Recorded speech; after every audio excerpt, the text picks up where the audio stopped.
A suicide bomber struck outside the gates of a district court in Islamabad on Tuesday, detonating his explosives next to a police car and killing 12 people, Pakistan's interior minister said, the latest in an uptick of violence across the country. According to Associated Press, no group immediately claimed responsibility for the midday blast, which also wounded at least 27 people, but authorities have struggled over the past months with a resurgent Pakistani Taliban. Witnesses described scenes of mayhem in the immediate aftermath. The explosion, which was heard for miles away, came at a busy time of day when the area outside the court is typically crowded with hundreds of visitors attending court hearings. The attacker tried to enter the court premises but, failing to do so, targeted a police vehicle, Interior Minister Mohsin Naqvi told journalists. Earlier reports by Pakistani state-run media and two security officials said a car bomb had caused the explosion.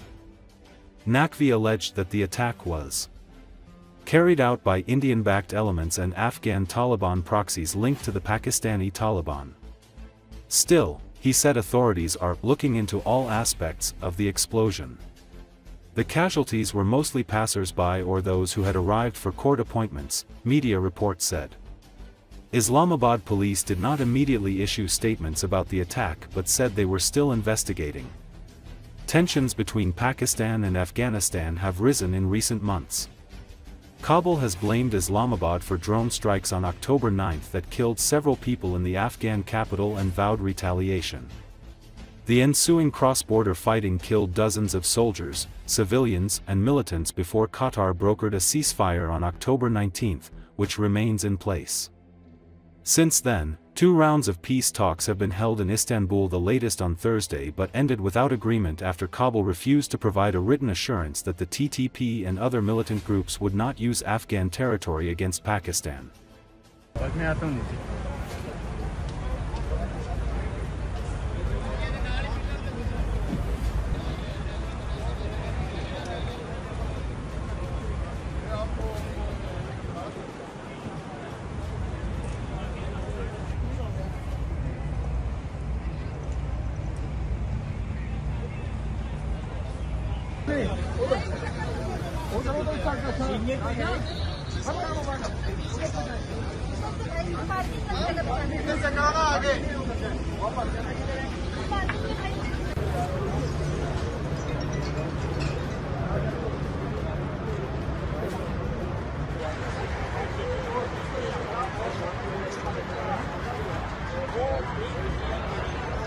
आज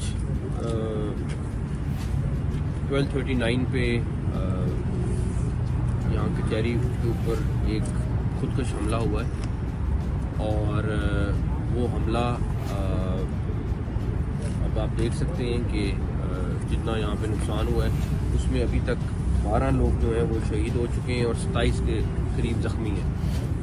ज़ख्मियों का हम इलाज already कर रहे हैं, हमारी team already hospital में मौजूद है और जो बेस्ट फैसिलिटी दे सकते हैं दे रहे हैं। और प्राइम मिनिस्टर खुद भी अभी हॉस्पिटल वालों से वो भी बात कर रहे थे और उनको कह रहे थे कि जो लोग ज़ख्मी हैं उनका जितना हम इलाज करा सकते हैं कराएं।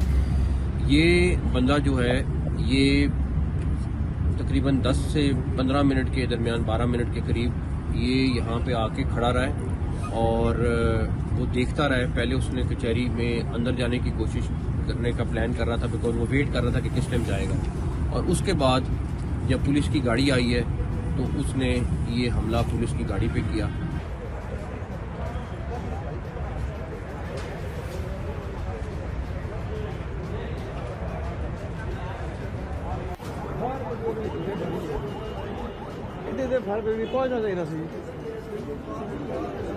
कम से कम काफी का सिस्टम बचा है ना।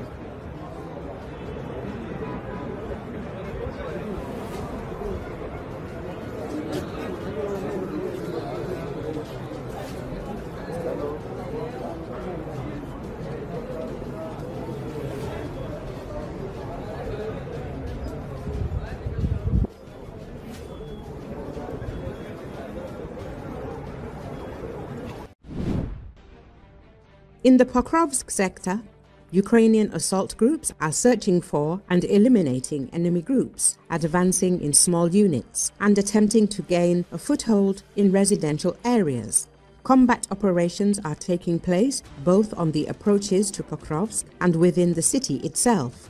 The relevant information was presented by the Vostok Group of Ukrainian forces.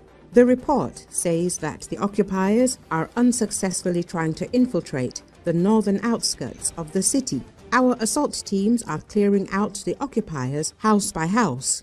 Ukrainian defenders note, adding that special attention is being paid to eliminating enemy drone crews and the bodies of Russian soldiers, were left on the streets. The enemy is also attempting to attack in the direction of Mirnorad, but the Ukrainian armed forces are confidently holding their positions and not giving the enemy a chance to consolidate their position on the outskirts of the city.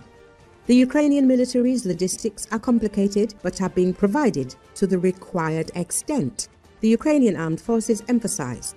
1+1 war correspondent Yulia Kuryenko also reported on the cleansing of occupiers attempting to gain a foothold in Pokrovsk. Assault troops are burning the enemy. Before they can gather reserves, they're eliminating the Russians who managed to infiltrate the city. That's hundreds of enemy soldiers. In Pokrovsk, there's fighting for every high-rise and every intersection. The enemy hasn't abandoned its plans to break through to Grishino to completely encircle the north of Pokrovsk. The roads into the city and neighboring Mirnorad are under fire control from Russian drones. The fighting is difficult, but our troops continue it. The journalist writes, Pokrovsk represents a place where Russia feels it must win, and where the Ukrainian armed forces are making them pay dearly for trying. It's not a city now, not really. It's a pressure valve, a choke point, a grinding wheel. To Moscow, it's a banner they need to raise. To us, it's extra time, and time is life in this war. Mariupol was the same story. Back then, in 2022, we were surrounded, shelled into silence, and every street became a decision. Stay and make the Russians pay, or run and let them dictate the war's tempo. We chose to stay. The city bought us time. Not for sentiment, but because time is the one currency that can change a war. It was ugly, it was costly, and it worked. The longer we held on, the more Russia's timetable frayed, the more their manpower stretched, and the more the world watched. Some argue that, had we not held as long as we did, Kiev might have fallen. The eastern city of Bakhmut provided another chapter in the same lesson, even when the odds were overwhelming, when the sky was full of drones and the ground full of vehicles. The point was never merely to defend a name on a map. It was to turn the attacker's momentum into a liability. Being encircled, starving, or outgunned changes the calculus. A town that refuses to fall on schedule forces your enemy into attrition, and that attrition is where strategy and politics meet.